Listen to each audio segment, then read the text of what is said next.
Kita mulai dengan nomor satu, yaitu pengantar lingkungan dan organisasi. Kita mulai dengan 5 hal yang akan kita pelajari pada mata kuliah ini, yaitu tentang proses dasar manajemen, perkembangan teori dan pemikiran manajemen, lingkungan organisasi, etika bisnis dan tanggung jawab sosial dan globalisasi. Apa itu manajemen? Manajemen itu adalah proses merencanakan, mengorganisir, mengarahkan dan mengendalikan aktivitas. Saya rasa ini sudah tahu semua. Sedangkan tujuannya adalah bagaimana mencapai tujuan organisasi tersebut agar tujuannya itu efektif dan efisien. Bagaimana menggunakan sumber daya yang ada. Berarti manajemen ini adalah bagaimana mencapai tujuan dari organisasi itu sendiri. Proses manajemen itu dari pengendalian, dari perencanaan sampai ke pengendalian. Artinya tidak terlepas eh, perencanaan dan pengendalian itu. Dari perencanaan lanjut ke pengorganisasian, terus pengarahan dan pengendalian, dan looping lagi kembali lagi ke perencanaan lagi. Jenis-jenis manajemen itu ada berdasarkan tingkatan, yaitu eh, tingkatan awal, tengah, dan juga yang paling atas. Ada manajer umum, ada manajer fungsional. Peran manajer itu ada peran interpersonal yaitu leader, peran informasi yaitu monitor distribusi dan juru bicara, dan peran pengambil keputusan. Jadi seorang manajer itu harus memiliki ketiga-tiganya sehingga dia efektif untuk mendapatkan tujuan daripada perusahaan. Tantangan manajemen itu ada tentang profesionalitas, tentang pendidikan, pengalaman, visi dan bagaimana mencapainya.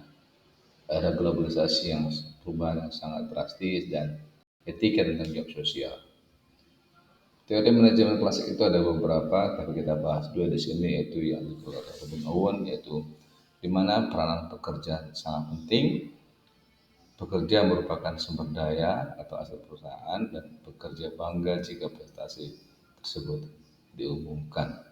Sedangkan manajemen klasik dari Charles Babbage dikatakan bahwa pekerja melakukan hal-hal yang sama terus-menerus akan terampil dan efisien, dan metode kuantitatif bisa digunakan untuk efisiensi. Teori manajemen kontemporer yaitu dengan melakukan sistem terbuka untuk beradaptasi. Ada subsistem yaitu pemasaran keuangan, ada subsistem bersinergi hasil lebih efektif dan organisasi harus fleksibel.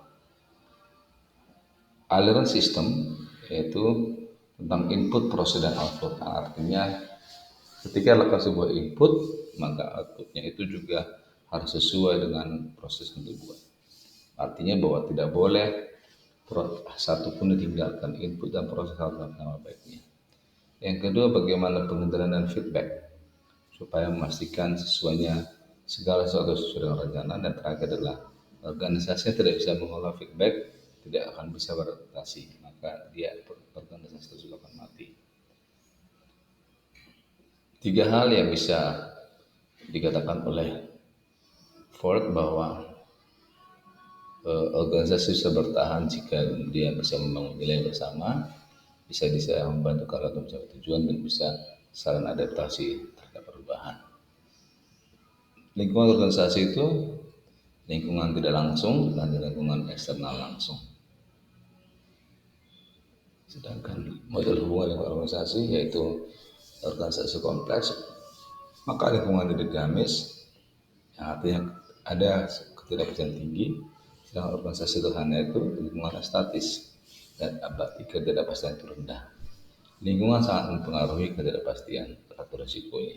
Jadi ya tinggal dipilih organisasi tersebut mau mendapat tantangan yang besar atau tidak. Tanggung jawab itu itu disebut juga dengan CSR, terkenal ya, Corporate Social Responsibility, tanggung jawab sosial perusahaan terhadap masyarakat. Ada yang pro dan kontra terhadap hal ini, tapi kedua itu adalah yang baik bagaimana membangun sebuah perusahaan bisa lebih